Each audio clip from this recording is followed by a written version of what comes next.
las cifras de la evolución de la pandemia en el día de hoy.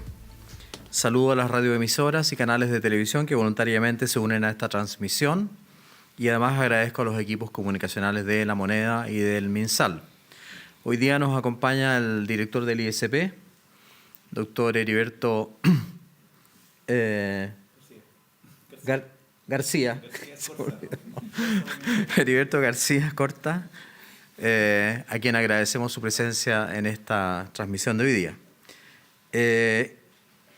Le cedo la palabra rápidamente al subsecretario de Redes Asistenciales, doctor Alberto Duñac, que nos va a dar a conocer el reporte de los casos de hoy día. Doctor Duñac.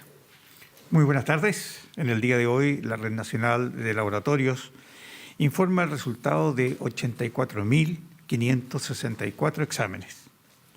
De estos, 77.869 corresponden a exámenes PCR, de los cuales 7.817 resultaron positivos. Agregamos en esta ocasión 6.695 test de antígeno en las últimas 24 horas, de los cuales 1.050 resultaron positivos. Con esto, totalizamos 8.867 nuevos casos confirmados. La positividad PCR alcanzó un total de 10%. En cuanto a la región metropolitana, el total de exámenes realizados con ambas técnicas corresponde a 34.797, de los cuales 4.245 resultaron positivos con una positividad global del 12%. En la siguiente tabla queremos comparar el número de pacientes contagiados en el día de ayer, diferenciándolos según si tenían o no su esquema de vacunación completo. Si analizamos estas cifras, podemos observar que en términos generales, aproximadamente 7 de cada 10 personas contagiadas no contaban con su esquema de vacunación completo.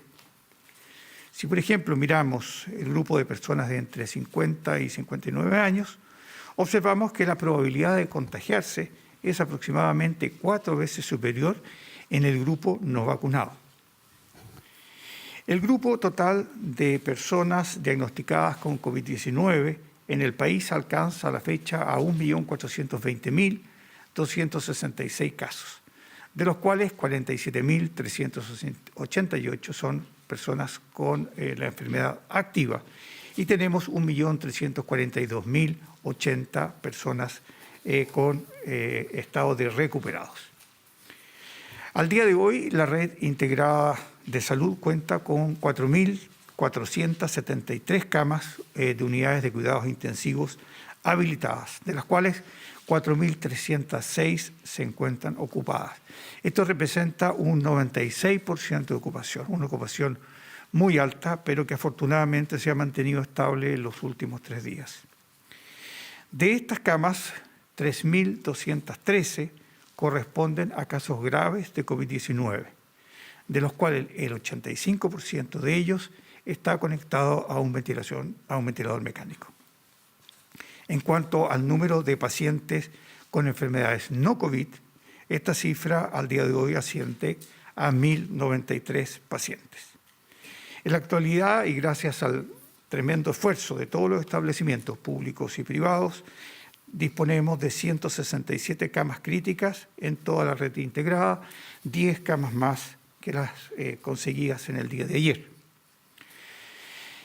En el siguiente gráfico podemos apreciar el número de pacientes que están ingresando diariamente en promedio a las unidades de cuidados intensivos. Esta cifra, desafortunadamente, ha ido aumentando en las últimas 3 semanas, desde las 150 pacientes nuevos diarios a las cifras de hoy día que corresponden a 203 pacientes diarios en promedio. Ahora, si desagregamos estos ingresos ocurridos a unidades de cuidado intensivo en la última semana y los separamos por rango de edad, queda en evidencia que aquellas personas que tienen un esquema de vacunación completo disminuyen muy significativamente la probabilidad de requerir una hospitalización en camas de cuidados intensivos. Esto es efectivo incluso en los grupos más jóvenes que tienen menor riesgo de hospitalización en UCI. Aquí en el gráfico, por ejemplo, podemos ver al grupo de entre 31 y 40 años que sin vacunación tienen un 11,6 por 100.000 de riesgo de caer a una cama UCI, comparado con aquellos con el esquema de vacunación completo que tiene 0,5. O sea, 20 veces menos riesgo cuando estamos vacunados. Y esta relación se mantiene incluso en grupos de mayor edad que tienen un mayor riesgo de hacer esta enfermedad grave. Por tanto, nosotros insistimos a la población que asista a su proceso de vacunación, como vamos a ver también más adelante. En otra materia, de acuerdo a la información entregada por el Departamento de Estadísticas e Información en Salud de ACE, debemos lamentar el fallecimiento de 120 personas registradas en las últimas 24 horas. Con esto, el total de fallecidos por esta enfermedad asciende a 29.816 personas. Finalmente, con respecto a las residencias sanitarias, hoy disponemos de 208 recintos de hospedaje con una capacidad total de 14.948 camas.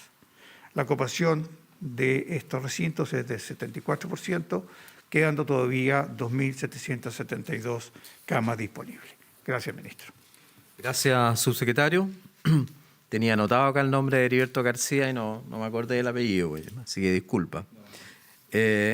La variación de nuevos casos confirmados a nivel nacional es de un más 9% a 7 días, es decir, seguimos con un aumento, afortunadamente menor que en días anteriores, pero todavía se mantiene un aumento muy importante, más 19% a 14 días. Y eso se refleja obviamente que teníamos antes un crecimiento mayor. 11 regiones disminuyen sus casos hoy día y de esas 11 regiones, si nosotros podemos ver en forma retrospectiva, 7 vienen disminuyendo en los últimos 7 días y 4 en los últimos 14 días o en comparación con los últimos 7 y 14 días. Actualmente estamos realizando, y lo mostró el doctor Duñac, tanto exámenes de PCR como test de antígeno para detectar a los pacientes infectados o contagiados con el coronavirus. Cuando nosotros iniciamos el trabajo, vamos a cumplir un año más o menos como equipo, solamente hacíamos PCR y progresivamente hemos ido incorporando el test de antígeno. Hoy día más de 6.000 tests eran por antígeno. Y lo que podemos observar es que la positividad de los PCR ha tenido una disminución de menos 6,2% a 7 días a nivel nacional y la positividad del test de antígeno ha tenido una disminución de 8,2% a 7 días. Esto en parte obviamente muestra una cierta esperanza de que los casos se mantengan estables por el momento. También quiero decir que felicitar nuevamente a la región de Magallanes, que sigue mostrando una disminución importante de casos a 7 y 14 días, y a esta región se ha sumado, como segunda región con menor disminución de casos, Tarapacá. Y yo creo que así como nosotros le llamamos la atención a las regiones que van mal, también hay que darle un estímulo positivo a las regiones que van bien. Tarapacá tiene una disminución de 9% de casos a 7 días y de 19,3% de casos a 14 días. Pasando a otro tema que es muy importante, el cáncer será la primera causa de muerte en Chile en el año 2022. Y quisiera destacar la importancia de la ley del cáncer, que para el 2021 contará con un presupuesto, o sea, para este año, de 330.000 millones de pesos. Esta ley, además, permitió la incorporación de 30 medicamentos aproximadamente de alto costo, entre los cuales están los inhibidores de CDK4, 6 o inhibidores de ciclinas, que fue una una petición muy esperada por muchas personas. Y además, esta ley, en forma inédita, y creo que es muy importante, crea la Comisión Nacional, Comisión Asesora del Cáncer, en la cual participan universidades, sociedades científicas y, muy importante, además, van a participar los representantes de los pacientes. Esto ha sido un trabajo muy largo, muy bien llevado a cabo. Partió con el trabajo inicial del doctor Jorge Jiménez de la Jara y después se sumaron los parlamentarios, senadores, diputados y el Ejecutivo, obviamente, que financia esta ley, y creo que es un avance importantísimo para Chile, porque además va asociada a creación de diferentes centros de cáncer y formación también de especialistas, no solamente médicos, también enfermeras, tecnólogos médicos, especialistas en medicina física, etc. A continuación, la doctora Paula Daza se va a referir al tema de vacunas y voy a dar la cifra de las vacunas. En primer lugar, las personas vacunadas hasta el día de hoy alcanzan a 11.029.781 personas vacunadas contra el coronavirus con primera dosis, lo cual equivale al 73,3% de la población objetivo vacunada con primera dosis. Esperamos pronto llegar al 75%. Otros países, al llegar al 75%, han visto un quiebre muy importante en sus casos. Y con dosis completa, con primera y segunda dosis, ya llevamos 8.392.002 personas. Esto equivale al 55,2% de la población objetivo vacunada con primera y segunda dosis. Debemos seguir con esta campaña de vacunación, pero nos preocupan mucho los pacientes rezagados y como lo mostró el doctor Duñac, la vacuna incide muy importantemente en los nuevos casos y en los pacientes que ingresan a UCI. Por lo tanto, para reforzar la importancia de los pacientes rezagados, vamos a darle la palabra a la doctora Daza y aprovechar de reforzar esta posibilidad de que ellos tienen que vacunarse con una campaña comunicacional que vamos a lanzar prontamente.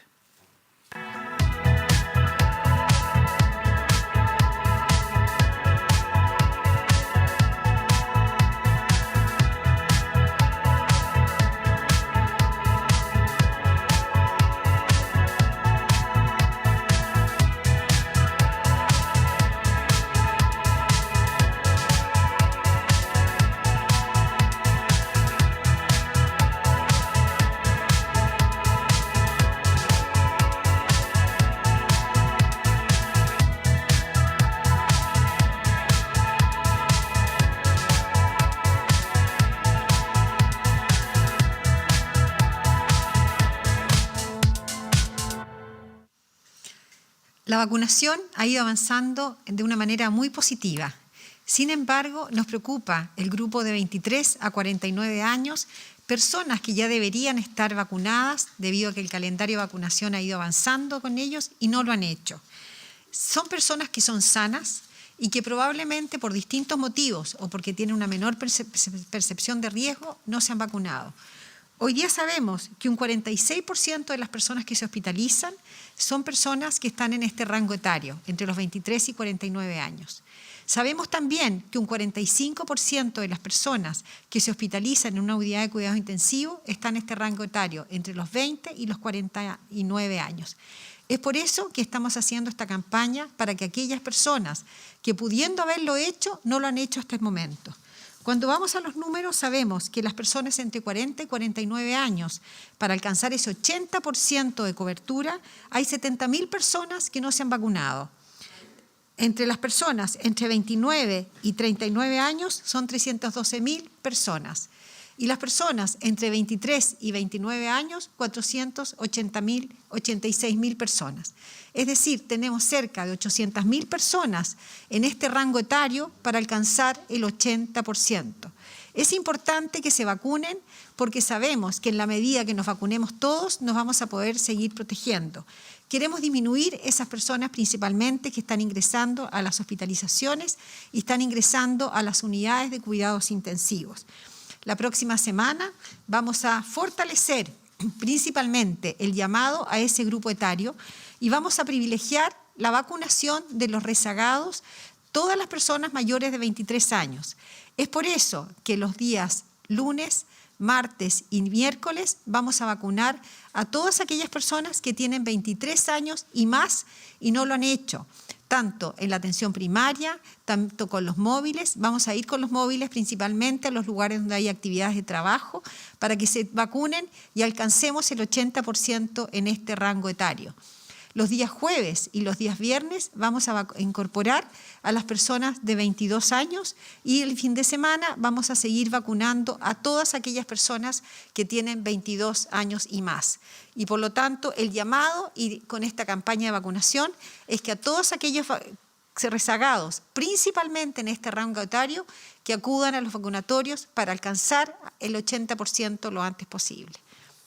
Muchas gracias, doctora Daza. Quiero reforzar también y agradecer al Ministerio del Trabajo, al Ministro del Trabajo, porque nos ha colaborado muchísimo con las mutuales para acelerar la vacunación, y también enviar un saludo muy especial a Mariela Huenchumilla, que ha desarrollado una campaña en Temuco, en este momento maravillosa, justamente para contribuir a la vacunación de todas estas personas.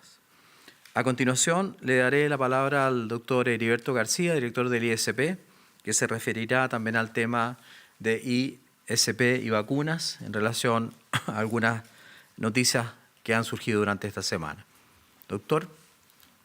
Muchas gracias. Hoy día estoy presente en el punto COVID para justamente hablar de la situación de la vacuna de AstraZeneca, que hay que recalcar que es segura, que es de calidad, que importantemente eficaz. Su eficacia hoy día alcanza el 66,6% para evitar el COVID. Por lo tanto, frente a todo lo que estamos llamando a la vacuna de los rezagados, es sumamente importante tomar esto en cuenta.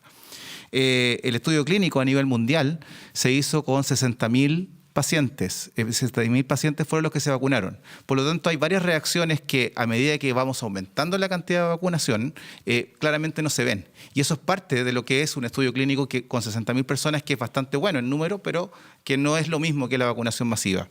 Dicho eso, la reacción, por ejemplo, de trombocitopenia y trombo no se presentó en los estudios clínicos y sí se presentó al momento de generar la vacunación masiva, donde ya llevamos a la fecha en el mundo, con la vacuna AstraZeneca, 400 millones de personas vacunadas con esta vacuna. 400 millones de personas. Por lo tanto, en una incidencia normal de la enfermedad de trombocitopenia, que produce trombosis, que es una enfermedad, insisto, que existe y que no es nueva con la vacuna, sin vacuna ocurre en 6,6 casos por 100.000 habitantes en el mundo. Esa es la incidencia de esta enfermedad. Dicho eso, no era extraño que se produjera esta enfermedad también con el hecho de la aparición de la vacuna, desde la lógica de que la vacuna genera una respuesta de inmunidad importante que activa específicamente los anticuerpos contra PF4, que son los que atacan las plaquetas y generan esta trombocitopenia. ¿Qué es importante también decir al respecto? La tasa de casos que han producido trombocitopenia con trombosis en el caso de la vacuna AstraZeneca es de 3,3 casos por 1 millón de vacunados. Por lo tanto, también hay que entender y ponerlo eso en perspectiva con la cantidad de vacunados que lleva el mundo y también con la cantidad de vacunados que tiene Chile con esta vacuna. Finalmente, es importante también recalcar que la formación de trombos en la población mundial se produce principalmente en los menores de 42 años, de acuerdo a las estadísticas internacionales de la incidencia de esta enfermedad, y que en el caso de las mujeres puede ser 3 veces más. De ahí la importancia de las distintas medidas que toma el Instituto de Salud Pública en conjunto con el Ministerio de Salud para proteger a la población chilena con respecto al uso de las vacunas y cómo las vacunas van a proteger más de la posibilidad de producir un trombo, dado que el COVID-19, y recalco mucho esto, produce 16,5% probabilidad de producir un trombo en una persona que tiene COVID-19. versus 3,3, es decir, 0,00005 ceros, 3% de posibilidad de tener trombo por vacunarse. Gracias, ministro. Muchas gracias, Heriberto. Como en otros países, nosotros hemos evaluado esta situación y obviamente que riesgo-beneficio es mucho más beneficioso vacunarse para evitar, obviamente, la enfermedad. Vamos a pasar a escuchar las preguntas del día. Los periodistas ya están, las periodistas y periodistas están preparados, así que escuchamos la primera pregunta, por favor. Sí, hola ministro, ¿cómo está? Hoy hubo un número bastante alto de casos, el segundo más alto en la pandemia. Hay 30 camas disponibles en la región metropolitana. ¿Qué se va a hacer ahora? ¿Hay algún cambio de estrategia? Porque hemos visto que lo que se está haciendo hasta ahora al parecer no funciona con esta gran cantidad de casos que se informaron el día de hoy. Lo segundo, quería preguntarle respecto a las vacunas. Hoy día China aprobó la vacuna Sinovac para menores entre 3 y 17 años. ¿Cómo eso va a afectar en nuestra campaña de vacunación? ¿Podríamos comenzar a vacunar también a menores en el corto plazo?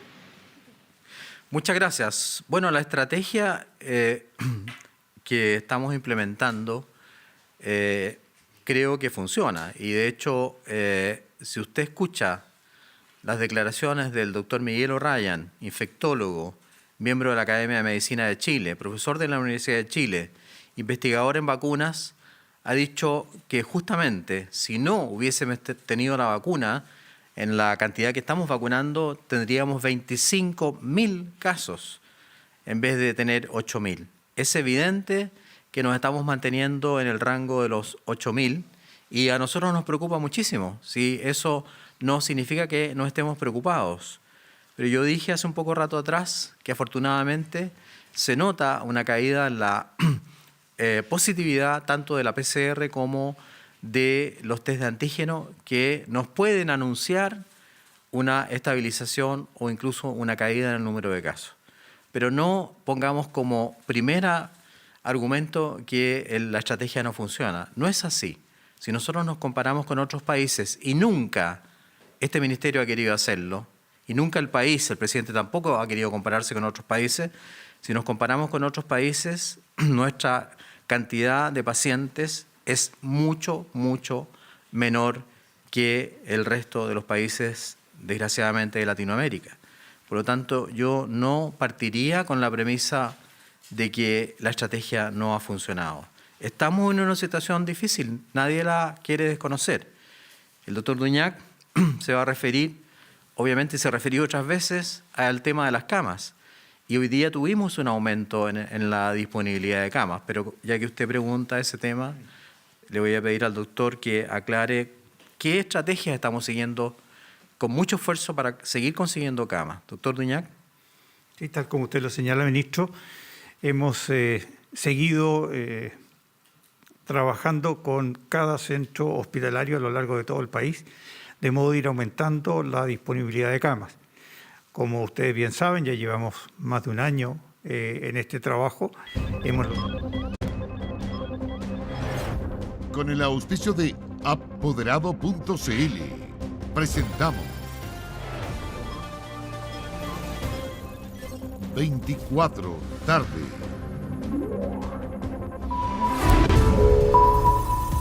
Ahora.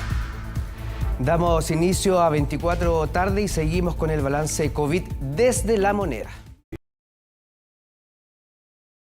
La mejor manera de disminuir la ocupación de camas UCI es que menos personas se contagien.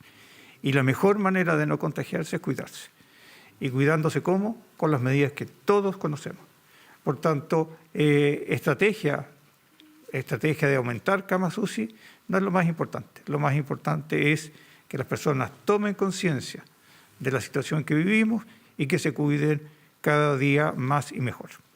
Muchas gracias, doctor Duñac. Con respecto a la pregunta sobre la aprobación de la vacuna Sinovac en China en menores de 18 años, por supuesto que a nosotros nos causa una muy buena impresión y nos alegra, porque es la vacuna que más hemos utilizado en Chile. Hasta el momento, y aprovechando que está Heriberto acá, lo puede responder, yo no sé si Sinovac ha presentado antecedentes o no, pero hay que recordar que Sinovac sí quiere hacer un estudio en Chile con la Universidad Católica justamente para un estudio en fase clínica 3 para probar esta vacuna en niños. No sé, Heriberto, si China ya ha presentado, Sinovac ha presentado sus antecedentes. En este momento todavía no ha presentado antecedentes sobre el estudio fase 3, que es lo que pretende hacer con la Universidad Católica acá en Chile. Los análisis de fase 2 los tenemos dado que fueron publicados en la revista científica, por lo tanto los hemos revisado. Se ve muy aliciente, muy prometedor, pero claramente hay que esperar que haga la presentación como corresponde al Instituto de Salud Pública para nosotros hacer la evaluación. Y quiero recordar además que la semana pasada la Organización Mundial de la Salud aprobó Sinovac para todo el mundo y hoy día en las noticias España autoriza a que las personas que estén vacunadas con Sinovac puedan ingresar al territorio español después de 14 días de la segunda dosis. Muchas gracias. Siguiente pregunta. Hola, buenas tardes. Consultarles sobre el tema de las comunas con mayor rezago en vacunación. Concentran la mitad de los casos activos en nuestro país. 131 municipios muestran un 20% o más en el porcentaje de rezagados con la primera dosis. Coincidentemente, en estas comunas se concentra el 56% de los casos activos.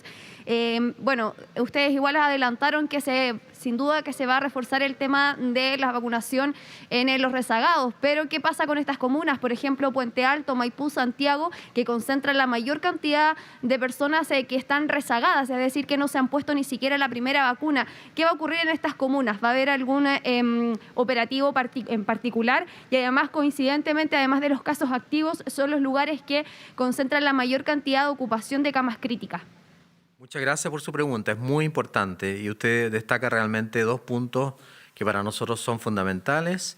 El hecho que son comunas que están identificadas, donde hay más rezagados, y suma lo segundo, la ocupación de camas, que ya explicó el subsecretario Duñac, que lo que hay que hacer es evitar llegar al hospital y por lo tanto es tan importante vacunarse. Doctora Paula Daza, por favor, si puede responder a esta inquietud de la periodista de Mega. Sí, lo primero que quiero decir es que el video que ustedes acaban de ver es parte de una campaña para incentivar la vacunación de principalmente este grupo etario que hemos hablado, que son de los 23 a los 49, a los 50 años, que es el grupo mayoritariamente de rezagados que no ha alcanzado el 80%. Cuando nosotros hacemos un análisis en función de la vacunación y de los casos activos, hemos visto que la mayor concentración de casos activos se concentra en las personas que no están vacunadas y que se ha ido concentrando principalmente en este grupo etario, donde pudiendo haberse vacunado no lo han hecho. No vemos una relación directa con las comunas, vemos principalmente que aquellas comunas grandes, efectivamente, las personas mayores de 60 años han alcanzado más de un 80%, pero cuando vamos a los menores de 60 años, particularmente el grupo entre 55 y 23 años, es ahí donde baja en forma significativa el número de vacunación, principalmente en primera dosis. Es por eso que nosotros nos vamos a enfocar, obviamente, en el grupo de rezagados, en este grupo etario que en muchas de las comunas no han alcanzado el 80%, para que se vacunen. Además, yo dije los datos recién, el grupo entre 20 y 49 años es el grupo que se está hospitalizando un 45% en la unidad de camas críticas. La próxima semana vamos a fortalecer la estrategia principalmente en este grupo, del punto de vista comunicacional, del punto de vista de vacunación, con los móviles para ir a aquellas zonas donde hay personas que no lo han hecho, y nos parece tremendamente importante que este grupo de rezagados de este grupo etario lo haga a la brevedad. Muchas gracias, doctora Daza. Siguiente pregunta, por favor. Ministro, subsecretarios, director, muy buenas tardes. El llamado del ISP para quienes recibieron la primera dosis de AstraZeneca y sean menores de 45 años fue concurrir a la segunda dosis si es que no presentaban efectos adversos asociados a las trombosis. ¿A qué síntomas deben estar atentos estas personas y qué opciones tienen estas mismas personas que por desconfianza u otros motivos no quieran recibir la segunda dosis de AstraZeneca? ¿Se va a poder combinar, por ejemplo, con otra vacuna? ¿Hay antecedentes científicos que respalden esa fórmula?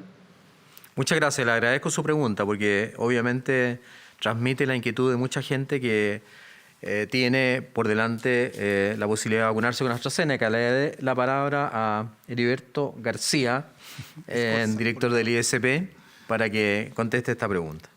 Bueno, muchas gracias. Muchas gracias. Lo primero que hay que recalcar, lo que decía yo anteriormente, las vacunas son seguras. AstraZeneca es una vacuna segura insisto, tiene un 66,6% de eficacia, ¿cierto?, para evitar el coronavirus, evitar el COVID-19. Lo recalcó también en su secretario, 7 cada 10 personas que están hoy día contagiadas están sin su esquema completo. Entonces, ojo, no estamos aquí, estamos clarificando lo que es importante. La vacuna de CanSino, por ejemplo, que también tuvo su momento esta semana con bastante polémica, también. Recordar, las vacunas aprobadas por el ICP pasaron todas las evaluaciones de calidad, seguridad y eficacia. Todas las vacunas tienen un perfil de seguridad adecuado para un programa de vacunación tan grande como este. No estamos vacunando 5.000 personas, 7.000 personas, estamos vacunando millones de personas. Todas las fichas de la vacunación están en la página web para que ustedes sean revisadas por todos. Ansiedad, sensación de mareo, lipotimia, son SAVIs que están reportados y que son parte, ¿cierto?, de los estudios clínicos y que por lo tanto no hay que tener miedo y no tener mayor temor con respecto a esta reacción adversa. ¿Qué es lo importante acá? Lo importante es que nosotros hemos hecho un análisis como Instituto de Salud Pública con respecto a que la vacuna AstraZeneca es una vacuna segura, la vacuna de CanSino también y todas las vacunas que hemos aprobado. Segundo, que es importante, la vacuna, si no presentó en su primera oportunidad, en su primera dosis, la reacción adversa, es estudiable para saber si vale la pena colocar la segunda dosis con esta vacuna. Y eso es lo que vamos a conversar específicamente en una reunión el día lunes con el PNI, tanto ICP como PNI, para poder tener la recomendación adecuada para todas las personas. Si se puede vacunar con la segunda dosis con nuestra vacuna, hay antecedentes que dicen que sí, y también se van a colocar sobre la mesa para tomar la decisión más adecuada.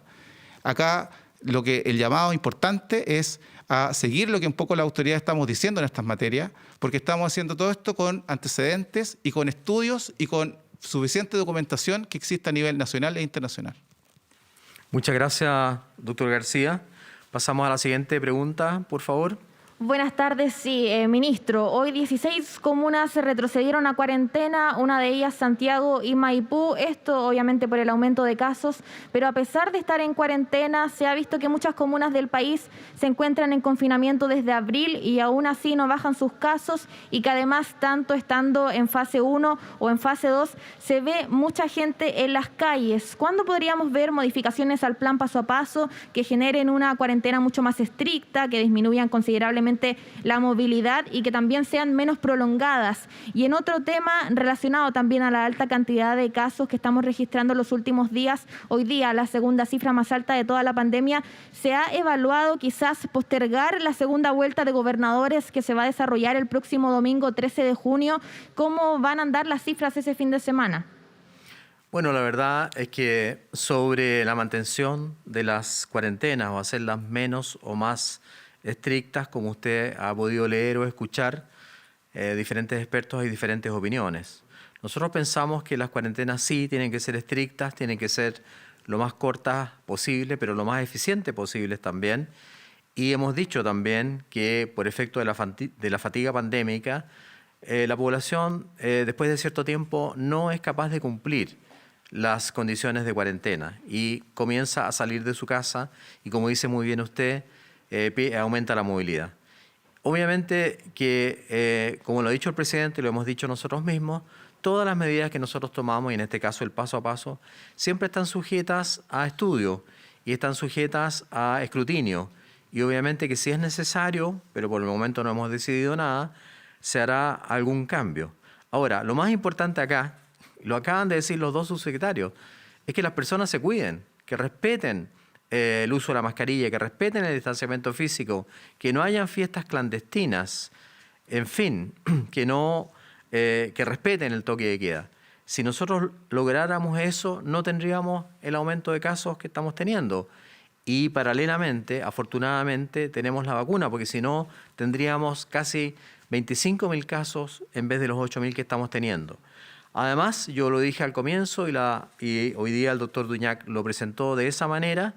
No todos los exámenes son por PCR. Más de 6.000 exámenes, fueron hechos en este caso y de ahora en adelante vamos a ir dando la información desagregada por test de antígeno que originalmente no se hacía. De nosotros no depende en forma única la decisión de postergar o no postergar una elección. La fecha de la elección ya está definida. Yo no creo que sea prudente postergar esa elección.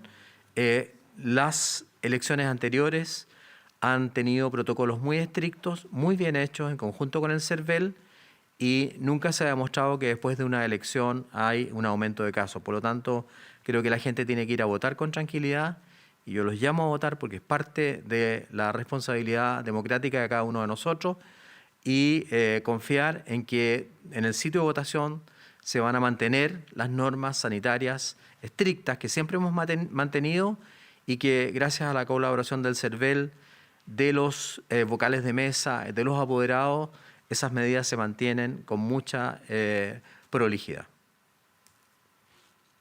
Siguiente pregunta, por favor. Ministros, subsecretarios, buenas tardes. Roberto Carrasco, Canal 13. Consultarle con respecto a la situación actual de la movilidad en el país, sobre todo en los más jóvenes. Ustedes hacían esa acepción con respecto a que son muchos los rezagados y también son muchos los que actualmente están en la UCI y están graves. ¿Cómo se puede ir trabajando aquello? Porque, por ejemplo, anoche veíamos videos en Bellavista y en otros lugares en donde la gente bailaba, los jóvenes estaban todos amontonados. ¿Cómo se puede ir trabajando en aquello pensando en la movilidad y en los altos casos? Gracias. Muchas gracias. Bueno, requerimos también el apoyo de la prensa, requerimos el apoyo de los matinales, requerimos el apoyo de los influencers y de los expertos que insistan en eso, que insistan justamente en llamar a la responsabilidad social a las personas para que respeten las normas. Le voy a dar la palabra a la doctora Paula Daza con respecto a su pregunta para que ella conteste con más detalle. Muchas gracias. Bueno, en relación a los jóvenes, en general los jóvenes tienen menos percepción de riesgo de enfermarse gravemente porque la mayoría de ellos son sanos. Sin embargo, hoy día tenemos en las hospitalizaciones un 8% de las personas que se están hospitalizando hoy día son jóvenes, de 20 a 29 años. Por lo tanto, hemos elaborado una serie de estrategias. Una de ellas son las campañas comunicacionales para que los jóvenes se cuiden con distintos personajes, con influencers, para que llamen a los jóvenes a cuidarse. Lo segundo, estamos fortaleciendo la estrategia de cuadrillas sanitarias, que a través de cuadrillas en tu barrio, que son personas que se han ido capacitando, líderes sociales de las mismas comunidades, jóvenes, adultos, que llegan a sus pares para que los incentiven y de la importancia que es cuidarse.